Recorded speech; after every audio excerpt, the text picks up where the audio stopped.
Alors imaginez un peu la scène. Un étudiant. Il attend la note d'un examen crucial. L'angoisse. L'angoisse pure, voilà. Le résultat, il est déjà fixé, hein, il est scellé quelque part dans une enveloppe ou un système informatique. Objectivement, le futur est clos.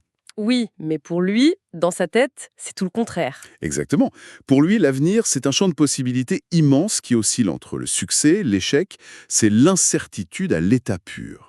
Et c'est précisément ce fossé entre la réalité qui est déjà écrite et notre perception subjective qui est au cœur de notre analyse aujourd'hui. On va s'appuyer sur l'ouvrage de Gérald de Bronner, L'incertitude, pour explorer cette relation compliquée que notre esprit entretient avec l'inconnu. Comment cette confrontation façonne nos mythes, nos décisions. Et même nos erreurs de jugement les plus courantes, on va le voir. Bon, alors notre mission aujourd'hui, c'est de comprendre pourquoi on déteste tant ne pas savoir. On va commencer par voir comment cette aversion a sculpté nos plus vieux récits, nos rêves de paradis perdus ou d'utopie parfaite. C'est une excellente façon de voir nos peurs en négatif, en quelque sorte. Oui, et puis on va redescendre sur Terre, dans notre quotidien, pour voir comment on gère cette incertitude au jour le jour.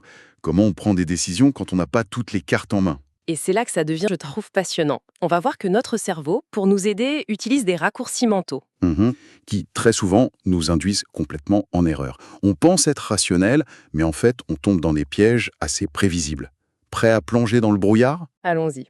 Alors, pour commencer, Bronner fait une distinction qui est vraiment la clé de tout le reste. Il explique qu'il n'y a pas une, mais deux grandes formes d'incertitude. D'accord.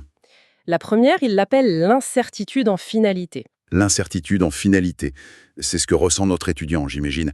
Vais-je avoir mon diplôme? Vais-je garder mon emploi? Est-ce que ce traitement va fonctionner? C'est tout à fait ça. C'est quand on a un désir précis et qu'on ne sait pas s'il va se réaliser. C'est une tension entre un désir et une probabilité, qu'on évalue souvent de manière très subjective. Ok. Et la deuxième forme?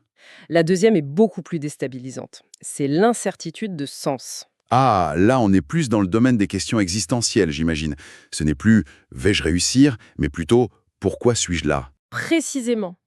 C'est quand le cadre même de nos croyances, ce qui donne du sens au monde, se fissure. C'est une crise de la cohérence de notre vision du monde. D'accord. Et ce qui est fascinant, c'est que la première grande réponse de l'humanité à cette angoisse du non-sens, ce sont les mythes. Un mythe, fondamentalement, c'est une machine à réduire l'incertitude de sens. C'est une idée puissante, ça. Ça veut dire que le but de ces grands récits, c'était pas tant d'expliquer d'où on vient, mais plutôt de nous rassurer sur le fait que tout n'est pas chaotique. Exactement, que les choses ont une raison d'être, même la souffrance. Et pour voir à quel point cette quête de certitude est ancrée en nous, Bronner propose de regarder les mythes de l'âge d'or ou du paradis perdu. Ah oui? Ces mondes idéaux sont un catalogue, en creux, de tout ce qui nous angoisse. Ils sont définis par l'absence de ce que Bronner appelle des noyaux d'incertitude. C'est-à-dire les angoisses fondamentales, universelles, qu'on retrouve partout. Voilà. Le premier noyau, le plus évident, c'est l'alimentation. Dans tous ces récits, la nourriture est abondante et ne demande aucun effort. Fini l'incertitude du lendemain, la peur de manquer. Hésiode, dans Les Travaux et les Jours, décrit comment la terre produisait d'elle-même une abondante et généreuse récolte. C'est ça. Le deuxième noyau, ce doit être la violence, la peur de l'autre. Bien sûr, l'harmonie règne. On trouve un poème sumérien qui dit simplement « L'homme n'avait pas de rival ». Et ça va même jusqu'à la paix avec les animaux. Le lion qui mange de la paille. C'est ça, comme chez Ésaïe. Le monde est sûr, il est prévisible. C'est fou de se dire que nos peurs les plus actuelles étaient déjà là, codifiées dans des textes millénaires. Il y a aussi la maladie et la mort, j'imagine. Le troisième noyau, oui. Dans ces mondes, elles sont soit absentes, soit douces. Hésiode encore. Mourant, il semblait succomber au sommeil. L'incertitude la plus radicale, celle de notre propre fin, est tout simplement effacée. Et il en reste un, peut-être un peu plus léger, mais tout aussi central. La solitude amoureuse. L'incertitude de trouver quelqu'un, d'être aimé. Dans ces récits, les êtres sont créés par paires, comme Adam et Ève, ou sont androgynes. Le problème est résolu à la source. On voit donc que les mythes sont une sorte de thérapie collective contre le hasard. Tout à fait. Et ce qui est intéressant, c'est que lorsque la religion perd un peu de sa force en Occident, cette même pulsion ne disparaît pas. Elle se transforme, elle se sécularise et réapparaît dans un autre genre, les utopies littéraires. Comme celle de Thomas More. On passe du paradis divin à la société parfaite, planifiée. Mais le but est le même, éliminer le hasard. C'est ce que Bronner appelle un anti-hasard. L'utopie est une planification totale de l'avenir pour éliminer l'imprévu. Et il y a un détail chez More qui est à la fois comique et très révélateur. Ah oui, Pour s'assurer qu'il n'y aura aucune mauvaise surprise après le mariage, les futurs époux doivent se présenter nus l'un à l'autre avant de s'engager. incroyable. On veut éradiquer l'incertitude jusque dans l'intimité la plus profonde. C'est la preuve que ce besoin de contrôle est vraiment ancré en nous. Mais bon, on ne vit ni dans un mythe ni dans une utopie. Comment on fait nous au quotidien? Certitude de type I. Elle est imposée et inévitable. Comme le chômeur qui va à son entretien d'embauche. L'exemple est parfait, il subit la situation, il a peu de contrôle sur le résultat. Et c'est là que les superstitions entrent en jeu, non? Toucher du bois, porter son t-shirt fétiche? Exactement. Et on a tendance à voir ça comme de l'irrationalité pure. Mais l'analyse de Brunner en termes de coût-bénéfice est très éclairante. Il nous dit quel est le coût de l'action, par exemple, contourner une échelle, Quasi nul. Une seconde de détour, un effort minime. alors que le bénéfice espéré, lui, est immense. Décrocher le job, oui, ça peut changer une vie. Voilà. Il suffit donc d'accorder une probabilité subjective infime, même 0,01%, à l'efficacité du rituel pour que l'action devienne rentable du point de vue de l'utilité espérée. On n'y croit pas vraiment, mais on se dit on ne sait jamais et ça ne coûte rien. C'est fascinant parce qu'on le fait tous. Le deuxième type de situation est différent. C'est la rupture du quotidien, le type 2. Le quotidien, pour Bronner, c'est une somme d'anticipation devenue inconsciente. On prend le tramway tous les matins sans se poser de questions. Jusqu'au jour où quelque chose casse cette routine. L'exemple qu'il donne est frappant. Un tueur en série sévit sur votre ligne de tramway. Soudain, ce qui était une habitude redevient une décision consciente et angoissante. Vous êtes face à un dilemme. Accepter un risque incertain mais très faible en continuant à prendre le tramway ou subir un coût certain et élevé en payant un taxi tous les jours. C'est exactement ça.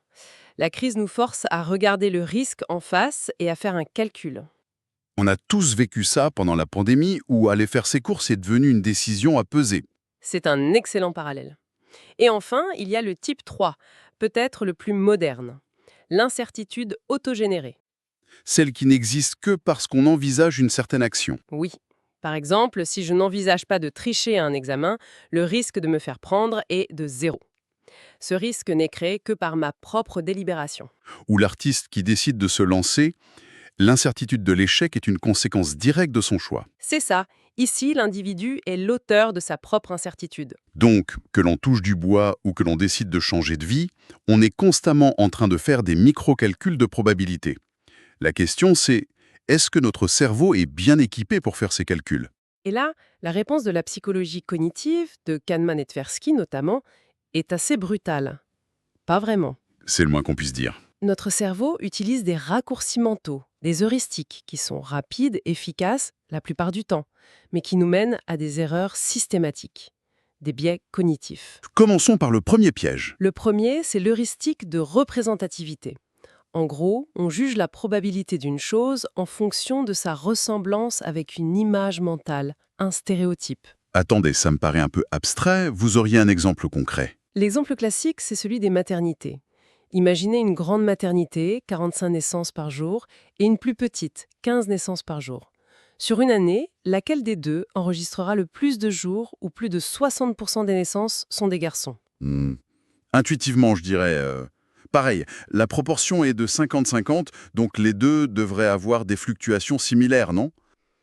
C'est ce que presque tout le monde répond. Et c'est faux. La bonne réponse est la petite maternité. Ah bon? Pourquoi? C'est une loi statistique simple. Les petits échantillons s'écartent beaucoup plus facilement de la moyenne. Il est beaucoup plus probable d'avoir un résultat extrême comme 10 garçons sur 15 que 30 sur 45. Notre cerveau s'attend à ce que le hasard soit juste et représentatif de la moyenne, même sur de très petits nombres. C'est une erreur. D'accord, je suis tombé dans le panneau. C'est très contre-intuitif. Quel est le deuxième grand biais? C'est l'heuristique de disponibilité. On estime la probabilité d'un événement en fonction de la facilité avec laquelle des exemples nous viennent à l'esprit. Petit test, y a-t-il plus de mots en français qui commencent par R ou qui ont R en troisième position? Alors là, qui commence par R, c'est facile. Route, rien, rire, j'en trouve plein. Avec R en troisième position, arbre, froid, c'est beaucoup plus dur. Donc je dirais qu'il y en a beaucoup plus qui commencent par R. Encore une fois, c'est l'intuition contre la réalité. Il y a en fait beaucoup plus de mots avec un R en troisième position, mais comme notre cerveau organise notre lexique par la première lettre, les mots commençant par R sont plus disponibles. On confond facilité de mémorisation et fréquence réelle. Exactement, c'est pour ça qu'on a plus peur de l'avion que de la voiture. Les crashs d'avions sont spectaculaires, médiatisés, donc très disponibles dans notre mémoire. Alors que les accidents de voiture, bien plus nombreux, ne le sont pas. Je vois. Et le troisième, l'ancrage, L'ancrage, c'est notre tendance à se laisser influencer par une information initiale, même si elle n'a aucun rapport. L'expérience est incroyable. On fait tourner une roue de la fortune devant des gens. Elle s'arrête sur 10. Juste après, on leur demande d'estimer le pourcentage de pays africains à l'ONU. et j'imagine que leurs estimations tournent autour de 10. Beaucoup plus basse que celle du groupe où la roue s'est arrêtée sur 65. Le chiffre, complètement arbitraire, a servi d'encre à leur jugement. C'est une technique de négociation, ça. Tout à fait. Mais l'erreur qui a peut-être les conséquences les plus graves, c'est notre incapacité à gérer les probabilités composées. On se trompe systématiquement, mais dans deux directions opposées. D'accord. Premièrement, on surestime massivement les probabilités conjonctives, c'est-à-dire quand plusieurs événements doivent se produire en série pour qu'un projet réussisse. Il faut que A et B et C fonctionnent. Il donne un exemple historique tragique pour ça? Oui, celui de l'opération américaine de libération des otages en Iran en 1980, un plan très complexe en 5 étapes. Pour chaque étape, les militaires ont estimé qu'il y avait de bonnes chances de succès, disons 80%.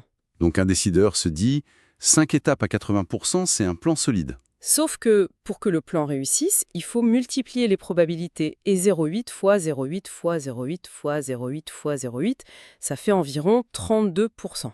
Moins d'une chance sur 3. Voilà. Le plan était en réalité extrêmement risqué. Et d'ailleurs, il a échoué dès la première étape. Notre intuition nous rend beaucoup trop optimistes face aux projets complexes. C'est terrifiant. On imagine les décideurs convaincus d'avoir un plan solide alors qu'ils construisaient un château de cartes. Ça montre à quel point notre intuition peut être une mauvaise conseillère. Et à l'inverse, on sous-estime tout aussi systématiquement les probabilités disjonctives. Là, c'est quand il suffit qu'un seul événement parmi plusieurs se produise pour qu'un résultat arrive. Il suffit que A ou B ou C arrive. C'est pour ça que les grands chantiers sont toujours en retard. C'est l'explication parfaite. Il suffit d'un seul problème pour tout bloquer. Un retard de livraison, ou une semaine de météo exécrable, ou une grève. La probabilité de chaque problème est faible, mais la probabilité qu'au moins l'un d'entre eux survienne sur 2 ans de chantier est quasi certaine. C'est le même biais qui est à l'œuvre chez le fumeur, non? Exactement. Il s'est dit « ce n'est pas cette cigarette qui va me tuer ». Et il a raison, la probabilité est infime pour une seule. Mais le risque de cancer, c'est le risque lié à la cigarette A ou la B ou la C. Sur des milliers de cigarettes, cette probabilité disjonctive devient dangereusement élevée. Alors, si on essaye de rassembler les pièces du puzzle, ce que nous apprend cette analyse de l'œuvre de Bronner, c'est qu'on est fondamentalement des créatures qui cherchent à fuir l'incertitude. C'est une force motrice incroyablement puissante. Elle façonne tout, de nos mythes les plus anciens à nos décisions quotidiennes. Le problème, c'est que la machine qu'on a dans la tête pour y faire face est pleine de défauts. Ces raccourcis mentaux nous aident à décider vite, mais ils nous plantent de manière prévisible. Et, pour finir, Bronner cite une réflexion d'Edgar Morin qui est assez vertigineuse. Morin suggère que lorsque nous sommes plongés dans l'incertitude très concrète du quotidien, la peur du chômage, de la maladie, on a tendance à se raccrocher à de très grandes certitudes. Des idéologies, des croyances fortes, Oui, qui agissent comme une bouée de sauvetage. alors que, paradoxalement, c'est seulement quand notre quotidien est stable, sécurisé, qu'on peut s'offrir le luxe intellectuel de douter, de s'interroger sur les grandes incertitudes. Le sens de la vie, notre place dans l'univers. Et ça nous laisse sur une question un peu dérangeante, finalement. Est-ce que s'interroger sur le sens du monde, est-ce que la philosophie, la nuance sont un luxe ? Un luxe qu'on ne peut se permettre que quand on n'a pas à s'inquiéter de son loyer ou de sa santé. C'est la question. Quand tout devient imprévisible autour de nous, perdons-nous la faculté ou même le droit de poser les questions les plus importantes ?